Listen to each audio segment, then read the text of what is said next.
I veoma mi je drago što su započeli ovako veliku stvar i što su podigli svest o stanju u državi i što su generalno pružili veliko samopouzdanje narodu Srbije da se probudi i konačno izađe na ulice i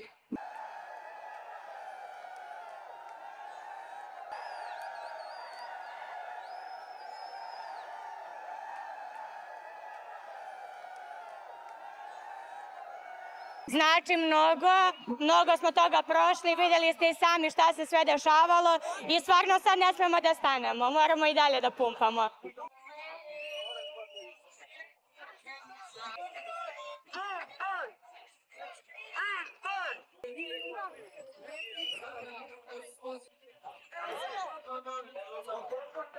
Nisam znao prvo šta se ovo treba znači, kada sam otvorio oči ja sam stvarno progledao i podržao i sve studente i celu Srbiju i krenuo sa njima do cilja. Ovo je stvarno nešto neviđeno. Ova deca su napravila čudo nebesko. Bog je sa nama, mi ćemo da pobedimo.